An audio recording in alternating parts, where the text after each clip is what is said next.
Hello everyone, আমি রিয়া। নতুন একটা রান্নার রেসিপি ভিডিওতে অনেক অনেক স্বাগত জানাই। ঘরের মাত্র তিনখানা জিনিস দিয়ে খুব সহজে খুব তাড়াতাড়ি একটা রেসিপি তোমরা বানিয়ে ফেলতে পারো।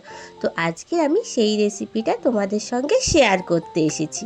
এত তাড়াতাড়ি এই রেসিপিটা বাড়িতে বানিয়ে ফেলা যায় না করলে জানতেই পারবে না। এর জন্য আমি একটা ক্যাপসিকাম আর একটা টমেটো নিয়েছিলাম, সেটাকে আমি ডুমো ডুমো করে কেটে নিলাম। তারপরে অল্প কিছুটা পোস্ত মিক্সার গ্রাইন্ডারে পেস্ট করে নিলাম। তারপরে কিছুটা সাদা সর্ষে আর কালো সর্ষে সেটাকেও আমি মিক্সার গ্রাইন্ডারে পেস্ট করে নিয়েছিলাম।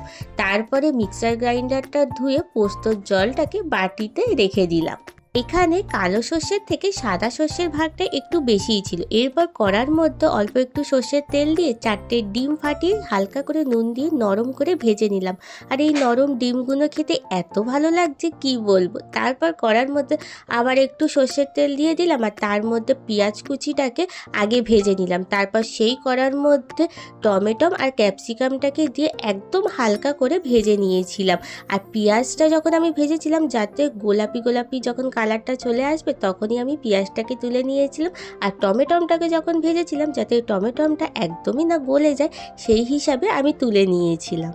এরপরে একটা বড় টিফিন বক্সের মধ্যে প্রথমে ডিম ভাজাটাকে দিয়ে দিলাম আর তার মধ্যে দিয়ে দিলাম পেঁয়াজ ভাজাটাকে, দিয়ে ভালো করে চামচ দিয়ে মিক্স করে দিলাম যাতে পেঁয়াজের রসটা ডিমের মধ্যে একদম মিশে যায়।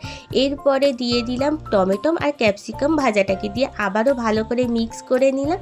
নেওয়ার পরে দিয়ে দিলাম পোস্ত আর সর্ষেটাকে আর পোস্তর জলটাকে দিয়ে দিলাম। আর ওপর থেকে ছড়িয়ে দিলাম অল্প একটু নুন আর সর্ষের তেল, দিয়ে ভালো করে আবারও মিক্স করে নেওয়ার পরে একটু বেশি করেই কাঁচা লঙ্কাটা দিয়েছিলাম। আমি মোট 4টে কাঁচা লঙ্কা দিয়েছি, তোমরা চাইলে আরও বেশি দিতেই পারো। আর এটা যত ঝাল ঝাল হবে আরও খেতে ভালো লাগবে।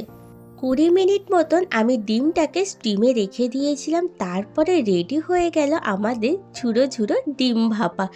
এত সুন্দর খেতে লেগেছে কি বলবো, বাড়িতে না বানালে কেউ বুঝতেই পারবে না। আর আমি তো গরম গরম ভাত দিয়ে ঝটপট করে খেয়ে নিয়েছিলাম। তাহলে কোনো দিন যদি কাজের ফাঁকি দিতে ইচ্ছা করে তাহলে চটপট বাড়িতে বানিয়ে ফেলো ঝুড়ো ঝুড়ো ডিম ভাপা।